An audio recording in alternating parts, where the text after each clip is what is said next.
Assalamualaikum warahmatullahi wabarakatuh. Bagaimana kabar kalian pada hari ini? Ibu harap kalian semua baik-baik saja ya. Pada kesempatan kali ini, kita tidak dapat bertemu secara tatap muka lagi. Sayang sekali, kita harus bertemu secara daring seperti ini.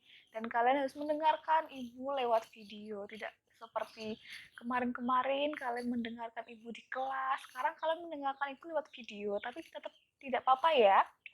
Kalian tetap harus semangat dalam mengikuti pembelajaran kimia pada hari ini.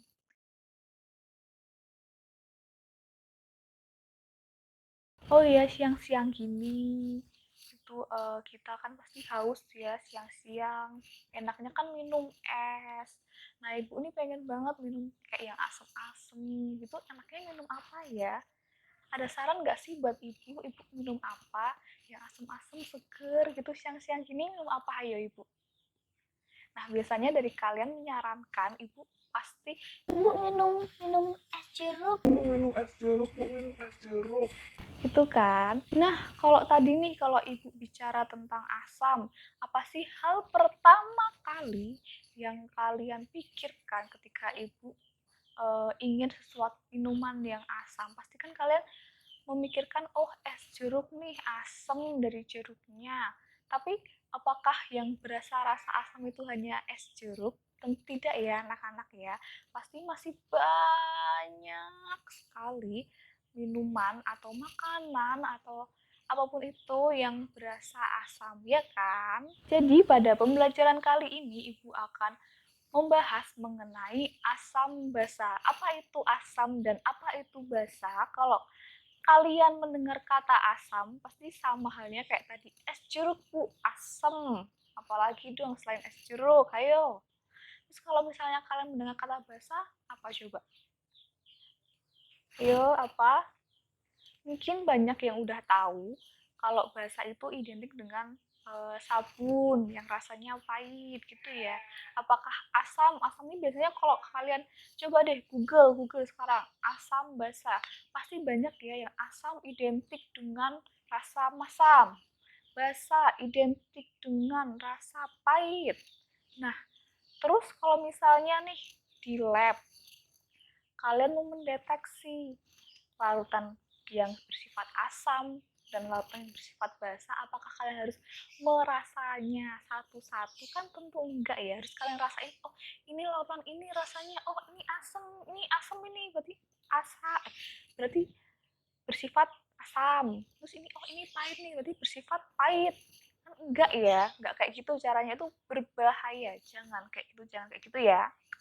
Nah, bagaimana sekarang kita mendeteksi larutan yang bersifat asam atau basa? Yuk, Ibu ini ada gambar. Nah, ini Ibu ada gambar. Ini ada 3 gambar. 1, 2, 3. Ayo, apa kalian udah pernah lihat belum gambar yang Ibu tampilkan di sini? Ini gambar apa? Nah, yuk googling dulu atau Ibu kelupaan di satu hal.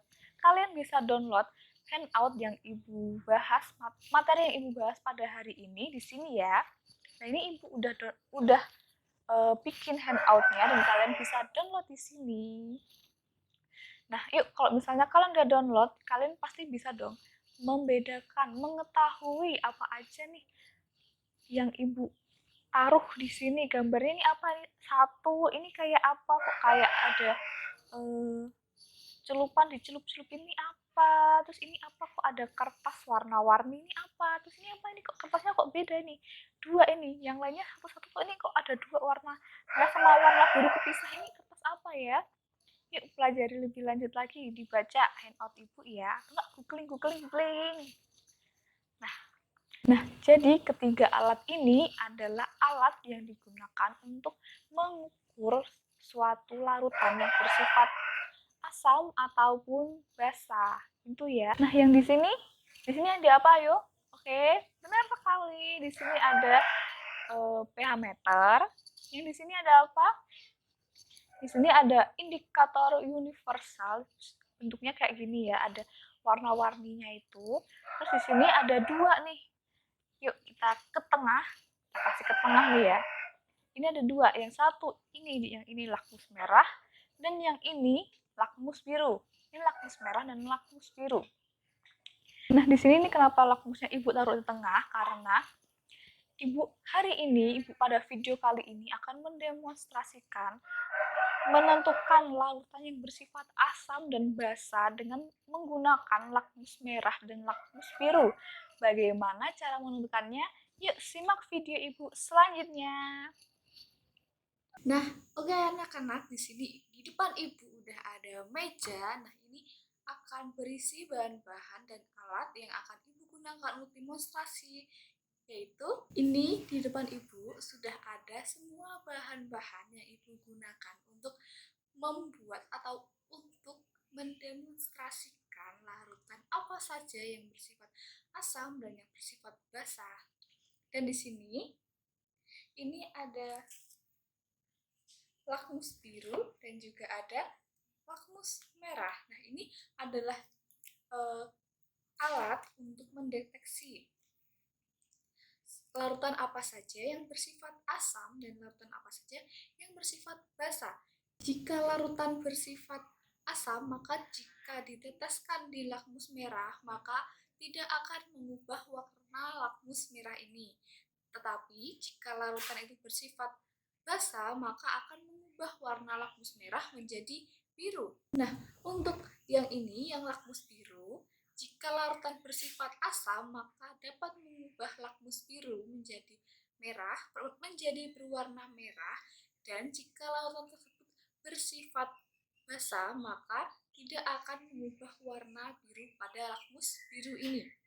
Dan yang ketiga yaitu jika larutannya netral, maka kedua lakmus ini tidak dapat berubah warna, atau yang lakmus merah tetap berwarna merah dan lakmus biru tetap berwarna biru. Gitu nggih. Nah, sekarang Ibu akan melarutkan semua bahan-bahan ini dan Ibu akan celupkan kedua lakmus ini bersamaan supaya kalian dapat melihat dengan jelas perbedaan larutan asam dan larutan basa ketika diuji munggunakan lakmus merah dan lakmus biru. Ini larutan-larutan tadi, bahan-bahan tadi yang sudah dilarutkan dan hasilnya seperti ini. Ini Ibu tunjukkan, di sini ada cuka, ada obat mah, di sini ada garam, ada air, lalu ini ada pasta gigi, lalu ada vitamin C, selanjutnya ada sabun mandi, di sini ada asam stearat. Untuk deodorannya Ibu tidak larutkan, nanti langsung dioleskan saja.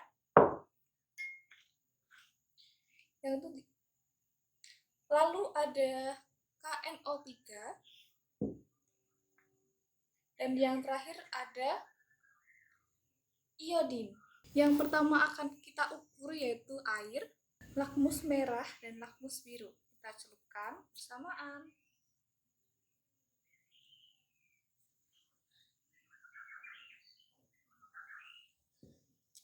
Tidak mengubah warna lakmus ya. Yang kedua ada asam stearat, lakmus biru, dan lakmus merah.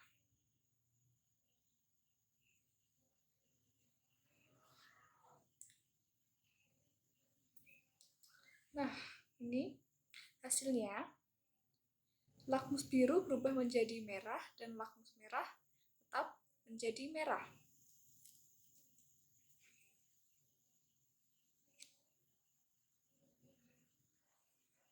Untuk larutan ketiga ini kita ada sabun mandi, lakmus biru, lakmus merah. Kita celupkan bersamaan.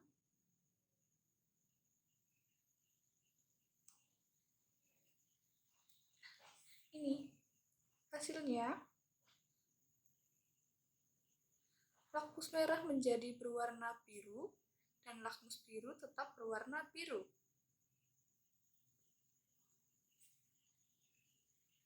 Ya, ini. Kita singkirkan ke sini ya. Yang keempat kita ada vitamin C.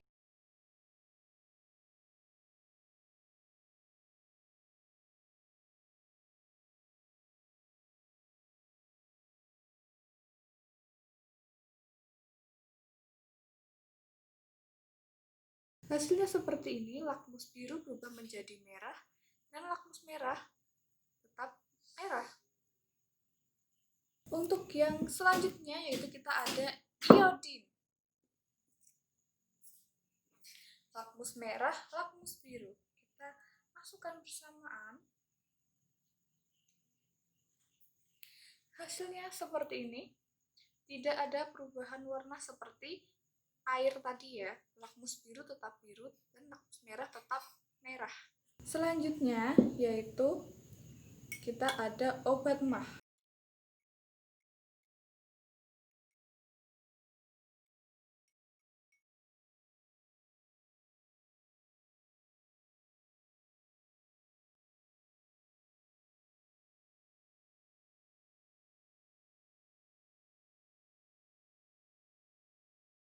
Ternyata hasilnya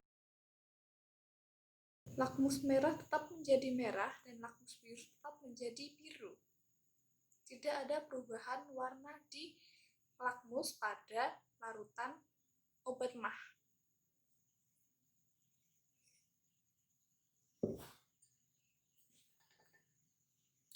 Yang selanjutnya yaitu ada pasta gigi. Kita pakai lakmus biru dan lakmus merah.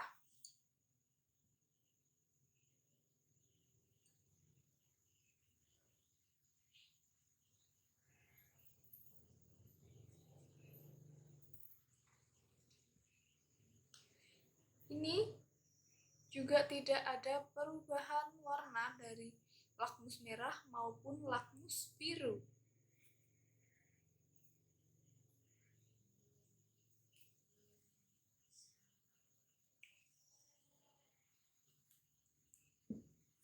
Selanjutnya ada garam atau larutan garam.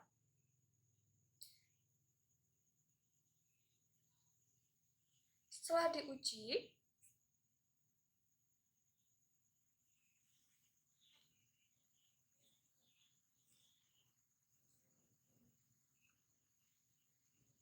tidak ada perubahan warna dari lakmus merah maupun lakmus biru. Selanjutnya yaitu cuka. Kita pakai lakmus merah dan lakmus biru.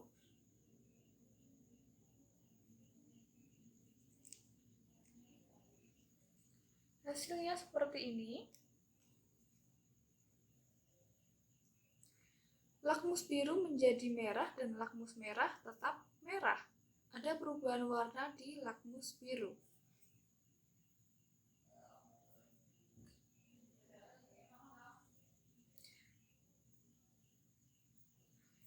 Selanjutnya kita ada KNO3 ya.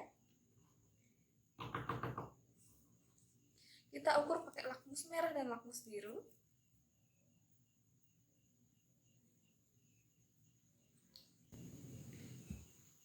Kita lihat ya. Nah, di sini lakmus merah berubah menjadi biru. Ya kan, ini sedikit terlihat lakmus merahnya berubah menjadi biru dan lakmus biru tetap biru. Selanjutnya yang terakhir, nah ini ada Rexona. Nah, kita oleskan saja ya karena susah untuk dilarutkan. Yang pertama kita oleskan di lakmus biru.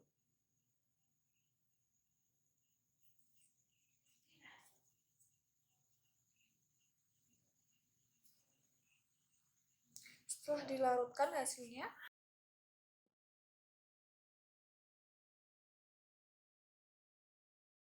lakmus biru berubah menjadi merah.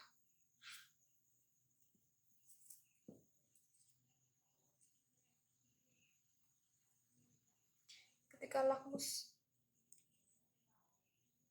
merah,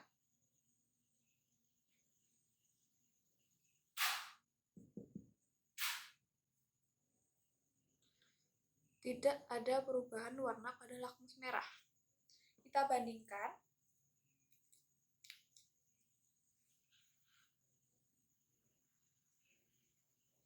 Lakmus biru berubah menjadi merah, sedangkan lakmus merah tetap merah, tidak ada perubahan warna. Oh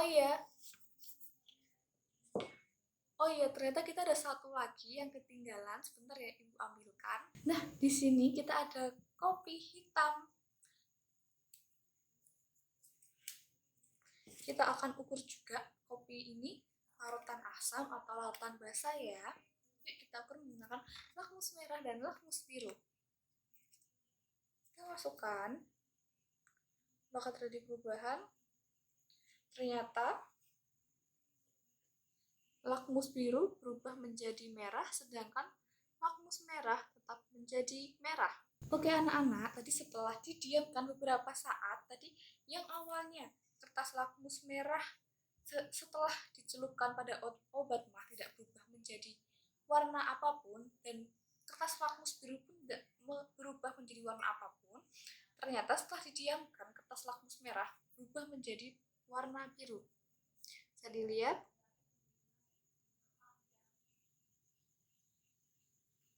Jadi, ketika lakmus merah dicelupkan ke dalam obat mah akan berubah menjadi biru. Tapi, jika lakmus biru tidak berubah menjadi merah. Nah, sekian demonstrasi dari Ibu mengenai larutan apa saja yang ada di kehidupan sehari-hari kita yang bersifat asam, basa, maupun netral. Bagaimana demonstrasi dari Ibu tadi? Setelah kalian melihat demonstrasi tadi, yuk sekarang kita kumpulkan larutan apa yang bersifat asam, basa, dan juga netral. Sesuai dengan yang Ibu sudah jelaskan, saat demonstrasi tadi, larutan yang bersifat asam berarti larutan yang dapat mengubah lakmus biru menjadi merah dan tidak mengubah warna lakmus merah menjadi biru, gitu ya. Atau warna lakmus merah tetap merah. Dan jika larutan tersebut bersifat basa, maka akan mengubah warna lakmus merah menjadi biru dan tidak mengubah warna lakmus biru. Dan yang terakhir, untuk larutan bersifat netral, maka larutan tersebut tidak mengubah warna lakmus merah ataupun lakmus biru. Gitu, nggih. Setelah kalian melihat demonstrasi Ibu tadi, kalian pasti sudah bisa ya membedakan larutan mana aja sih yang bersifat asam, basa, maupun netral. Yuk sekarang kita kelompokkan. Yang pertama, larutan yang bersifat asam dari demonstrasi tadi apa, yuk? Oke, benar sekali. Tadi ada cuka. Kenapa cuka bersifat asam? Oke, karena cuka itu adalah asam asetat ya, dengan rumus CH3COOH. Yang kedua yaitu apa? Ya, tadi larutan yang kedua yaitu larutan vitamin C atau larutan asam asorbat.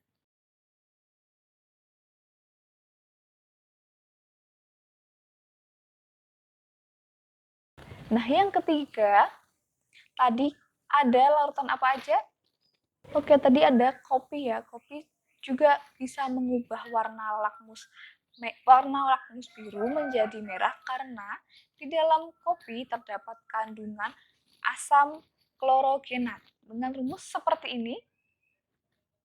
Nah, yang terakhir tadi ada asam yang setelah kita celupkan di lakmus, dia lama-lama menggumpal menjadi gumpalan-gumpalan putih, yaitu apa? Ya, benar sekali, itu adalah asam stearat. Asam stearat itu biasanya digunakan untuk membuat lilin. Nah, sekarang kita berpindah ke basa. Untuk basa, tadi ada apa aja? Yuk kita kelompokkan yang basa apa aja. Yang pertama ada sabun mandi. Nah, sabun mandi ini mengandung apa? Sabun mandi mengandung natrium hidroksida. Nah, yang kedua tadi ada obat mah. Obat mah itu mengandung magnesium hidroksida. Jadi dia dapat membirukan lakmus merah. Terus tadi ada pasta gigi. Pasta gigi kenapa dikatakan basah? Karena pasta gigi mengandung natrium bikarbonat, gitu ya.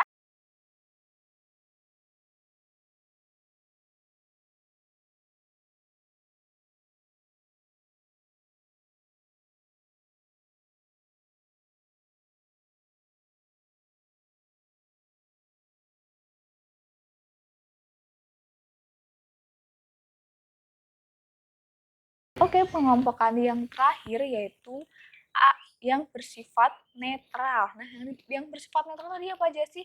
Gampang banget. Tadi ada air itu bersifat netral. Terus yang kedua tadi ada larutan garam. Kenapa larutan garam bersifat netral? Kenapa? Nah, kita akan membahasnya di minggu selanjutnya. Kenapa larutan garam bersifat netral? Ibu singgung sedikit ya. Karena garam itu terbentuk dari asam kuat dan juga basa kuat. Asam kuatnya apa? Asam kuatnya itu HCl dan basa kuatnya itu NaOH. Nah, tadi yang terakhir tadi ada yang berwarna pink yang lucu banget tadi warnanya. Itu juga bersifat netral ya. Tadi ada pupuk, itu adalah pupuk KNO3 atau pupuk potasium nitrat gitu ya.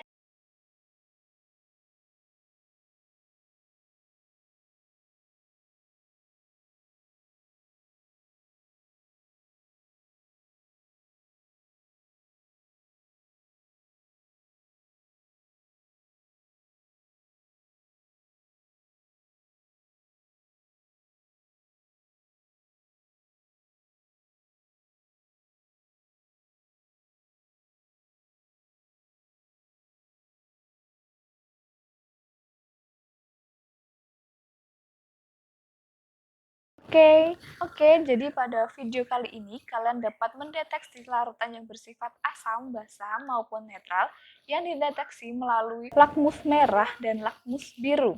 Nah, untuk pekerjaan di rumah, kalian dapat mengerjakan LKPD, kalian bisa download di sini.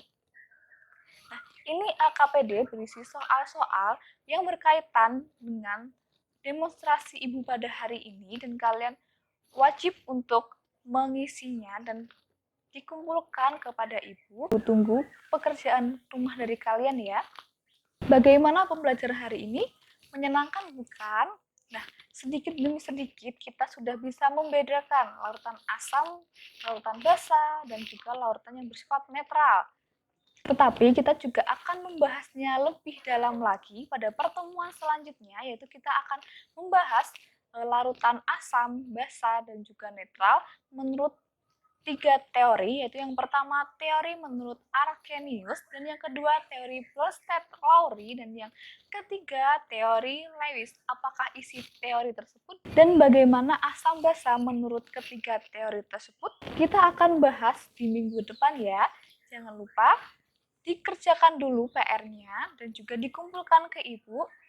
Sekian video ibu pada hari ini. Semangat terus di rumah, semangat terus sekolah di rumahnya. Sekian video ibu pada hari ini. Tetap semangat, tetap sehat. Wassalamualaikum warahmatullahi wabarakatuh. Bye-bye.